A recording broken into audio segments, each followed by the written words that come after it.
Oke, sore ini kita quality control beberapa mobil hardtop karena ada yang sudah saatnya pulang ke ownernya.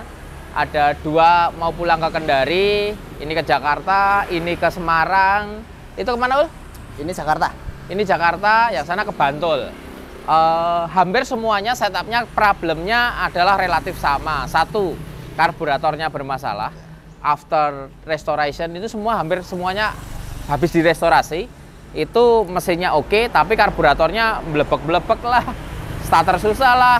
Nggak ada tenaga mesinnya karena setelan karburatornya tidak pas. Atau sebenarnya air fuel ratio atau jumlah bensin terhadap udara dibanding udara yang masuk ke mesin itu tidak pas. Itu yang mengakibatkan setelan mesin nggak enak. Nah, kalau kita bicara AFR atau air fuel ratio ya, rasio jumlah udara dan bensin yang masuk ke mesin itu kan di setiap RPM harus sesuai. Basically-nya adalah paling ideal adalah 12,8 banding 1. 12,8 molekul udara, 1 molekul bensin.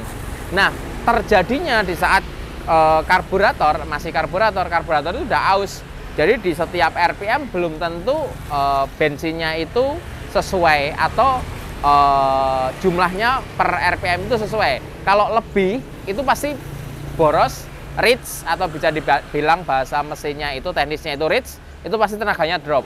Kalau terlalu ngirit itu lean, itu tenaganya juga drop, mesinnya juga overheat kan gitu, panasnya tinggi.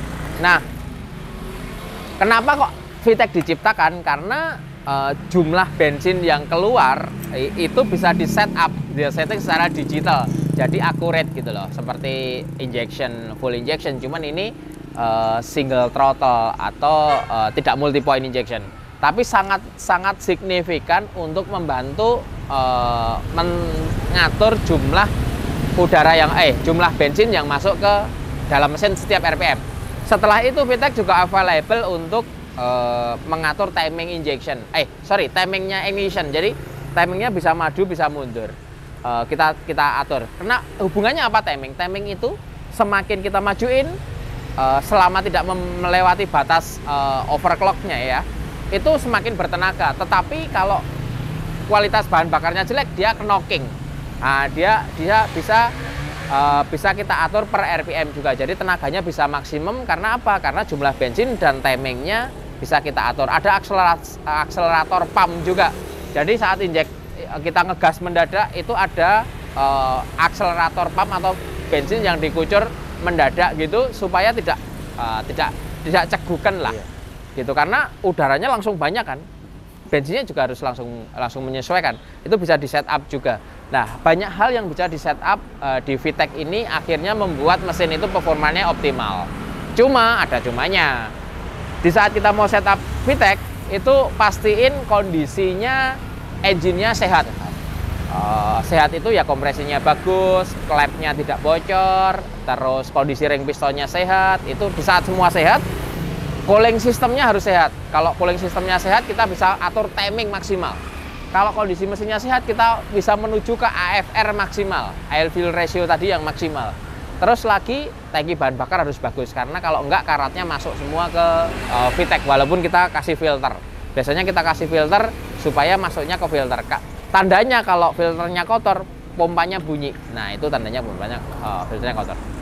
VTEC ini bikinan Amerika. Sebenarnya universal, bisa dipasang di hardtop, bisa dipasang di Land Rover, apapun, yang penting mesin bensin dan maksimal HP-nya yang tipe single barrel itu 350 HP. Kalau ada sampai dengan 700 HP untuk V8, bahkan untuk drag race itu 1000 HP lebih. VTEC support teknologi itu gitu. Nah, ini yang kita pasang yang single barrel yang 350 HP. Kalau untuk dipasang di mesin ini 2F, itu 2F, ini 1F. Itu setupnya beda-beda. Kitnya kalau kita beli di Amerika itu hanya VTEC unit sama controller, display controller. Kalau dipasang di sini kita bikinkan adaptor yang ke intake manifold, kita bikinkan adapternya, terus selang-selangnya, terus pompa bensin elektrik, sama filter, sama bracketnya sekalian. Jadi tinggal plug and play. Bahkan tuningnya setupnya itu kita kasih. Jadi di sana tinggal nyeting, tidak jauh lah dari sini. Ini contoh punya Pak Kurnianto ya? Kurnianto. Pak Kurnianto itu kemarin datang ke sini masang VTEC sama Dakota Digital. Dakota Digital itu speedometer yang bentuknya klasik, masih sesuai dengan aslinya Toyota, tapi semua sensornya baru dan digital, lebih akurat gitu. Ul, Ya. Harganya berapa? Untuk harga VTEC kita jual set kitnya, teman-teman di rumah tinggal pasang semua, kita jual di harga 29.200 teman-teman. Jadi teman-teman udah terima beres, nanti tutorialnya ada, kita buatkan juga langkah step-stepnya, teman-teman tinggal ngikutin, install, langsung bisa dicoba. Terutama untuk bagian tuningnya kita sudah instalkan juga, teman-teman tinggal nyesuaiin sesuai dengan karakter teman-teman masing-masing, sesuai ada selera. support sistemnya juga, Ya. jadi mekaniknya bisa telepon-teleponan dengan mekanik kita untuk ngajarin tuning, ngajarin pasang dan lain-lain. Jadi nggak perlu khawatir dipasang di daerah, bisa. Ya. Yang penting tadi radiator dipastiin bagus, mesin dipastiin sehat, fuel system, tangki bensin segala macam dipastikan bersih. Terus ada tips lagi, kalau bisa VTEC itu home-nya atau dia baca ignition itu nolnya, home-nya itu kan dari distributor. Nah sebaiknya distributornya diganti CDI, jadi dia tidak maju mundur atau home-nya selalu di derajat yang sama. Itu penting banget. Bisa, kalau ini bisa pakai CDI Porter, pakai CDI Cina nggak masalah, atau pakai Dui pasti bagus banget. Nah ini Pak Kurnianto, mobilnya banyak, teman saya FJ43-nya juga belum jadi. Harusnya tak kompor-komporin, jangan pakai mesin 2F tapi pakai mesin FJ Cruiser gitu. VX-nya juga banyak. Ini oke. Mesinnya 2F, ini udah kita coba-coba. Ini salah satu mesin yang sehat ya Ul ya? Iya, betul, enak. Yang sehat, kemarin bisa lari kencang lebih dari 120. Ada videonya. Videonya nanti di-share Ul. Nanti tak share. Cuma ada cumanya, mobil ini setirnya agak sepeleng karena worm setirnya punyanya Col Diesel. Punyanya Col Diesel nggak sehat gitu loh. Mesti belinya junkyard. Jadi harusnya cari yang sehat.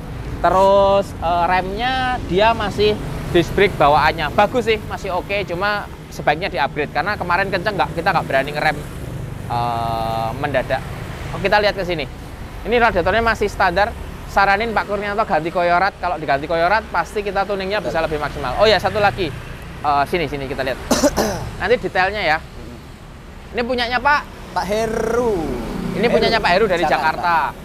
Ini VTEC juga, cuman kemarin tambah upgrade radiator. Kenapa upgrade? Karena radiatornya udah busuk. Jadi kita ganti koyorat. Koyorat ini harganya sama dengan radiator Denso original, itu sama, kurang lebih lah. Tapi performanya atau melepas panasnya jauh lebih bagus koyorat ini. Terus VTEC itu canggih karena dia sistemnya closed loop. Closed loop itu apa? Closed loop itu di saat kita nyeting ternyata kok overreach, over bahan bakar gitu. Oksigen sensor di knalpot itu baca, oh kamu nyetingnya over. Dia recovery sendiri atau kalkulasi sendiri, oh ini kamu kebanyakan, terus dikurangi sendiri sama dia. Jadi itu namanya closed loop. Timing juga gitu, sebelum knocking dia udah ada knock sensornya, terus dibikin sama dia timingnya mundurin sedikit gitu. Ini punya Pak siapa? Heru. Pak Heru. Ini udah tak coba juga. Ya. Kemarin sempat berebat, ternyata tuningnya ini sama, tapi kok ini di RPM rendah agak nggak enak, agak kosong. Ternyata mesinnya kita tes rasio kompresinya beda-beda, jadi ada setup sendiri. Harusnya sebaiknya mesin ini mulai dibongkar, dicek apakah klepnya bocor atau apa. Tapi oke, saran kita kalau kita mau masang VTEC itu benar-benar mesin udah dibongkar, udah di sport klep, udah sehat banget, rasio kompresinya dicek semua udah sama, kita bisa tuning maksimal ya gitu. Pak Heru, tapi udah cukup oke lah ya Ul. Ya, walaupun koilnya masih standar, distributornya masih standar, semua standar ini. Sebenarnya harusnya dirubah, tapi biar ngerasain dulu. Terus ini mobil yang habis selesai direstorasi, punyanya tetangga kita. Iya, Mas Saiful. Bantul, Mas Saiful. Ini pasang VTEC juga bertahap ini mobil. Jadi VTEC-nya udah jadi, mesinnya enak, radiatornya bagus Denso. Sama tambah upgrade rem. Remnya pakai disc brake. Ini booster remnya pakai Fortuner VRZ. Ya. Terus kaliper bawahnya pakai Fortuner VNT yang lama. Sama disknya Karena kenapa kok VNT? Karena peleknya masih pakai original. Original. Kalau pakai VRZ nggak cukup gitu loh. Betul, Pakai betul. original. Sekarang remnya sudah disc brake. Semua kitnya baru original itu harganya berapa? Sekitar 16-an. 16 jutaan. Jadi worth it sekali. Kalau ganti kampas tinggal beli Fortuner gitu. Ya. Itu Teman-teman teman-teman nanti kalau mau beli kitnya kita juga siap kirim dan nanti ada tutorialnya karena ada beberapa hal yang kaitannya perlu dibubut sedikit. Terus kayak booster rem ini perlu ada bolongan disesuaikan sedikit. Nanti di situ tertera jelas teman-teman nggak takut untuk gimana nih bingung masangnya nggak perlu. Udah Aman. lengkap semua. Selang remnya juga Hell. Ya, selang rem. Jadi pakai helm. selang rem fleksibel rem itu Hell karena dia pasti lebih kuat gitu Betul. kan, lebih Ya. kuat dan lebih tahan suhu tinggi gitu. Ini sebenarnya kalau pakai Fortuner ini terlalu makan.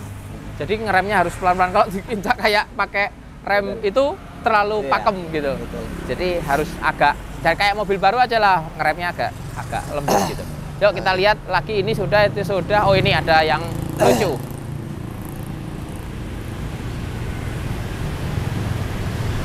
Ini mobil, wah, ini perjuangan ini. Perjuangan. Ini perjuangan ini 1F tahun 65. Ini mobil habis restorasi total, tetapi belum pernah dicoba jalan. Ya. Nah, langsung dibawa sini suruh masang VTEC. Begitu kita pasang, starter nggak bisa gerak mesinnya. Kenapa? Ternyata klepnya bengkok semua. Nggak sebenarnya nggak bengkok. Jadi dia klepnya buka nggak bisa balik. Ya. Nggak bisa balik, kita bongkar. Begitu dibongkar, bautnya cylinder head patah. Patah dua. Wah, kacau, bongkar cylinder head, cekur klep semua bener. Udah bener, dinyalain pompa olinya bermasalah. Benerin pompa oli, benerin water outlet. Wah, semuanya. Habis itu tangkinya karatan semua. Kacau. 65 tahun berarti kan 65 berarti udah 35 tahun ini mobil usia. Mesin 1F. Kita pasang VTEC, ini sudah normal, begitu normal dibawa ke tukang AC, kita bawa bikin AC asli Denso, pasang semua. Sampai jalan remnya blong. Ternyata bareng dibongkar kampasnya lepas semua. Jadi yang restorasi itu tidak dibenerin kampasnya. Jadi Ya. saran aja buat teman-teman, kalau mau restorasi hardtop nih atau apapun, harusnya mobil itu enak dipakai jalan dulu. Jadi bener-bener normal dulu, rem enak, mesin enak, semua enak, baru dibawa ke tukang cat direstorasi, gitu loh. Karena apa? Karena kalau sudah dicat gini, ternyata nih ketahuan sasisnya bengkok, kan sayang. Sudah selesai restorasi sasisnya bengkok. Sedangkan hardtop itu syarat utamanya mau restorasi sasis harus lurus. Kalau nggak lurus dibenerin, kalau nggak bisa dibenerin ganti mobil. Karena kalau sasisnya tetap dibiarin, nanti nggak bakal enak. Udah kita pengalaman, sharing aja. Terus caranya ngetes lurus atau enggak, gini, pakai water pass selang itu loh. Yang depan ini cari yang sama di water pass. Kalau ini udah lurus rata, yang belakang di water pass rata nggak?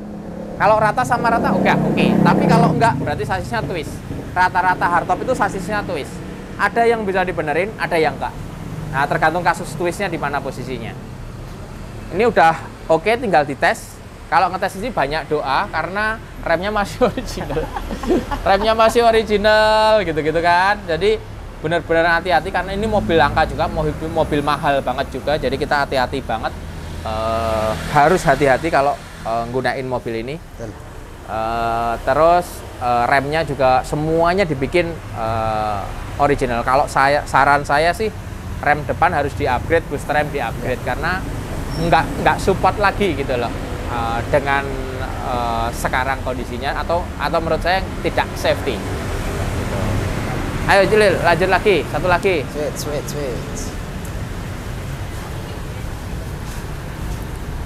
Kalau ini ada 2 buah hardtop custom. Ini Keren. satunya long bikinan. Jadi ini FJ45 dibikin long cabin gitu. Kita kerjaannya hanya apa sih? Oh, bikin suspensi. Suspensinya gardan semua diganti VX. Arm set kit VX sama bracket-bracketnya. Jadi kita punya kit bracket kalau hardtop gini, sasis hardtop gini, pengen pasang kaki-kaki full VX, kita bracket-bracketnya punya. Jadi tinggal minta orderan ke Metalcraft, kirim di sana tinggal plek dilas-las, kancing apa itu, di pen selesai. Jadi nggak perlu gerinda-gerinda, blender apa, nggak perlu. Ukurannya sudah tepat semua. Tapi untuk lift kit, jadi dipakai untuk ban 35 atau 37. Untuk lift 3,5 sampai dengan 4,5 inch gitu. Per sama shocknya pakai VX80. Jadi kalau mau cari yang kelas lembut, tinggi, rendah ada. Nah ini pasang VTEC juga, pasang ARB locker depan belakang. Betul. Terus apa? Electric full step. Electric full step. Betul. Nggak dibuka. Nah, Electric full step. Nanti kaki-kakinya bisa didetailin, dilihat. Tapi yang concern adalah VTEC. Ini kemarin mesinnya juga berantakan. Kita harus bongkar mesin, ganti packing head karena nyebrang. Terus harus dibenerin, harus banyak dibenerin. Tapi sekarang udah oke. Gearbox juga kita upgrade jadi 5 speed. Terus final gearnya juga 488 karena bannya pakai 35. Cuman bumper kita nggak bikin, jadi kita hanya benerin ini sama benerin suspension aja. Suspension kit, VTEC, oke, sama audio. Nanti audionya dilihat. iya. Ini audio khas Sulawesi. Jadi mobil Sulawesi itu audionya full gitu. Karena senangnya SPL. Kalau ini ukuran ban 38,5. Ini over axle kita pasang juga beberapa aksesoris seperti bumper, lampu, winch 8274. Pia gitu kan, sama kita bikin over axle, tapi partnya hampir kita tidak beli karena pakai part yang ada. Hanya shockbreaker kita pakai Falcon. Ini shockbreaker recommended banget, harganya murah, made in Teraflex atau Falcon, bisa dipakai untuk 40 series. VTEC-nya juga kita install VTEC gitu. Jadi ada lockernya juga, locker depan belakang sudah masuk. Full step elektrik juga ini kan. Electric full step juga. Oh, nggak bisa Kunci dibuka. Ya. Ini dua mobil ini balik ke Makassar, big bossnya Makassar, orangnya baik.